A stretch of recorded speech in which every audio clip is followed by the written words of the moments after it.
Hello everyone, কেমন আছো সবাই? আশা করি সবাই ভীষণ ভীষণ ভালো আছো।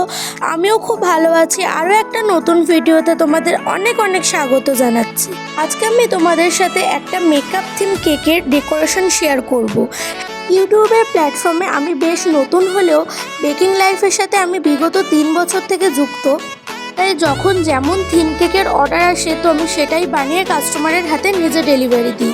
হ্যাঁ, ডেলিভারিটা কিন্তু আমি বেশিরভাগ নিজে দেওয়ারই চেষ্টা করি, তার কারণ আমি যে জিনিসটা যত্ন সহকারে বানিয়েছি প্রত্যেকটা জিনিস নিখুঁতভাবে, সেই জিনিসটা কিন্তু অন্য কেউ অতটা ভালোভাবে বুঝবে না। যতটা যত্নে আমি নিয়ে যেতে পারবো অতটা যত্নে হয়তো কাস্টমারও নিয়ে যেতে পারবে না, এটাই আমার মনে হয়। যত দূরেই হোক না কেন ডেলিভারিটা কিন্তু বেশিরভাগ টাইমই আমিই করার চেষ্টা করি, আর বেশিরভাগ টাইম আমিই করি। কারণ আমি চাই না যে কেউ তার স্পেশাল ডেতে তার পছন্দের ডেকোরেশনের যে থিম কেকটা অর্ডার দিয়েছে সেটা নিয়ে যেতে গিয়ে কোথাও একটা ধরো ধাক্কা লেগে গেল বা কোথাও একটা ক্রিম উঠে গেল, সেই জিনিসটা দেখতে ভালো লাগবে না সব লোকজনের সামনে।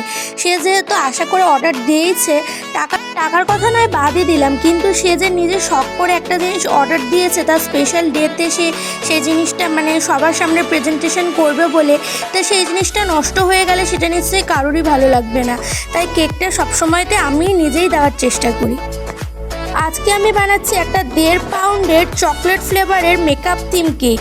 আর এই কেকটা কিন্তু মোটামুটি সেমি ফন্ডেন্ট কেক তোমরা বলতে পারো। তার কারণ হচ্ছে গিয়ে ওপরে যে সমস্ত মেকআপের জিনিসগুলো দেওয়া থাকবে সমস্ত কিছুই ফন্ডেন্টের তৈরি করা। কেক স্পঞ্জের ওপর প্রথমেই অ্যাপ্লাই করেছে যাতে কেকটা বেশ বেশিক্ষণ ময়েস্ট থাকে। তারপরে হুইপ ক্রিমের সাথে চকলেট গানাশ মিশিয়ে একটা চকলেট ক্রিম তৈরি করে নিয়েছি।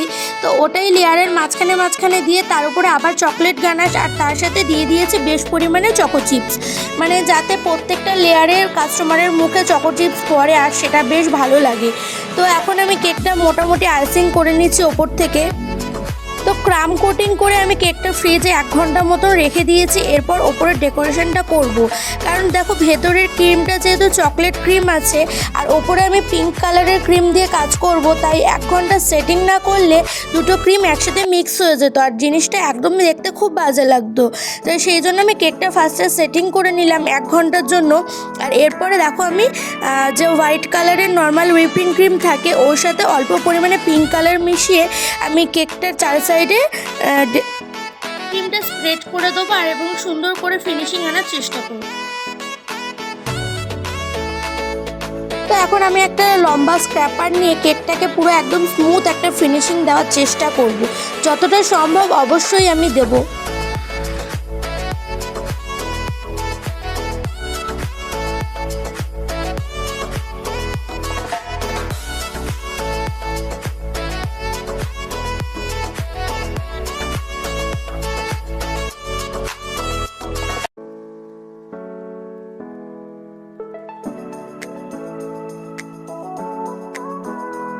তো চলো সুন্দর করে আমি একটু ফিনিশিং দিয়ে নিই কেকটা, তারপরে তোমাদের কাছে নিয়ে আসছি।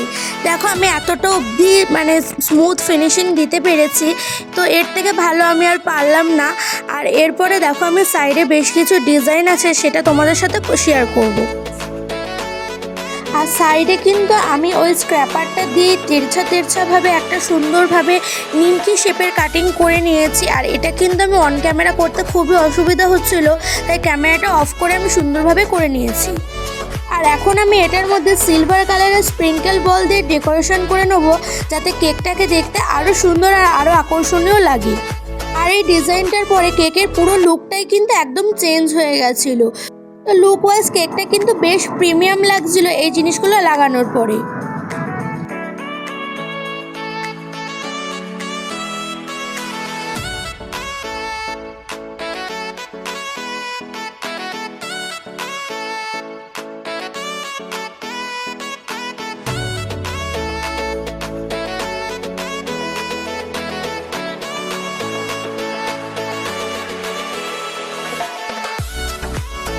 তো তো এরপরে আমি নিয়ে নেবো একটা পিঙ্ক কালারের রিবন, আর কেকের 4 সাইড থেকে রিবনটা দিয়ে একটা সুন্দর ডেকোরেশন করে দেবো। চলো তোমাদের সাথে ডেকোরেশনটা শেয়ার করি। তো প্রথমে কেকের 4 সাইড থেকে রিবনটা গোল করে লাগিয়ে দেবো, আর এরপরে বেশ কিছুটা রিবন দিয়ে আমি একটা বো শেপের বানিয়ে নিয়েছি। আর কেকের মিডিলে আমি সুন্দরভাবে এই বোটা দিয়ে ডিজাইন করে নিলাম, দেখো। আর এর নিচটা যেটা দেখতে পাচ্ছ বইয়ের নিচে ফিতের মতন রয়েছে, ওটা ফার্স্টে কাঁচি দিয়ে কাটিং করে নিলাম। আর এরপরে আমি সুন্দরভাবে ওটা আর একটু ভেতর দিকে গুঁজে দিলাম। বোটার জন্য কিন্তু কেকের পুরো লুকটাই একটু চেঞ্জ হয়ে গেছে, বেশ সুন্দর লাগছে দেখতে। আর আমি ফন্ডেন্ট দিয়ে আগে থেকেই টপারগুলো বানিয়ে রেখেছিলাম, তার কারণে এইগুলোরও যদি ভিডিও করতে যেতাম তো ভিডিওটা আরও অনেক বড় হয়ে যেত। তাই এই ভিডিওটা তোমাদের সাথে শেয়ার করলাম না। আবার পরে কখনো যদি ফন্ডেন্টের টপার দিয়ে কোনো কেক বানাই তো তখন তোমাদের সাথে ফন্ডেন্টের টপার বানানো শেয়ার করব। তো কেকটা যেহেতু ছিল মেকআপ থিমের, তাই মেকআপের সমস্ত প্রোডাক্টই আমাকে ফন্ডেন্টের মাধ্যমে বানিয়ে নিতে হয়েছে। আর এখন আমি এটা যেটা সেটিং করছি এটা হচ্ছে আইশ্যাডো বক্স। তো বিভিন্ন রকম কালার দিয়ে মানে যে কেকের যে নজলগুলো থাকে ওই নজলগুলো দিয়ে আমি ফন্ডেন্টটাকে কালার করে তারপর সেই ফন্ডেন্টগুলোকে গোল গোল করে কেটে নিয়েছি। আর তার সাথে দিয়েছি আর টপার হিসেবে বানিয়েছি কিছু lipstick, nail polish, eyeshadow, brush, তারপরে কনসিলার, বেশ কিছু এরকম টপার বানিয়েছি। আর তো চলো এখন সব টপারগুলো এক এক করে জায়গা মতন সেটিং করে দিই, যাতে মানে ভালোভাবে সেটা সেই জায়গায় সিকিউর থাকে, পড়ে না যায়।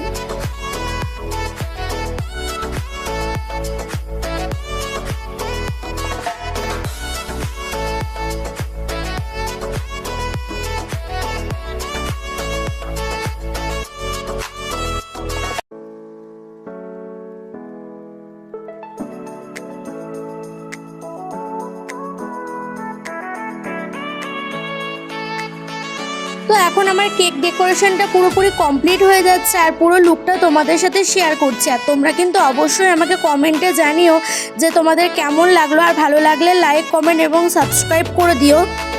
এই রকম বিভিন্ন ডিজাইনের থিম কেক যদি তোমরা আমার থেকে অর্ডার করতে চাও তো আমার পক্ষে তো সমস্ত মানে পুরো কলকাতায় ডেলিভারি দেওয়া সম্ভব নয়, কিন্তু তোমরা যদি নিউ গড়িয়া, যাদবপুর, টালিগঞ্জের আশেপাশে কেউ থেকে থাকো আর আমার কেক অর্ডার করতে চাও তো আমার সাথে অবশ্যই যোগাযোগ করতে পারো তোমরা। আর আমার একটা ছোট্ট পেজ আছে, তো সেটার লিঙ্কটা আমি ডেসক্রিপশনে দিয়ে দেবো, তো সেখানে গিয়ে তোমরা অবশ্যই একবার চেক করে আসতে পারো। তো আজকের মতন বাই, দেখা হবে আবার পরের একটি নতুন ব্লগে।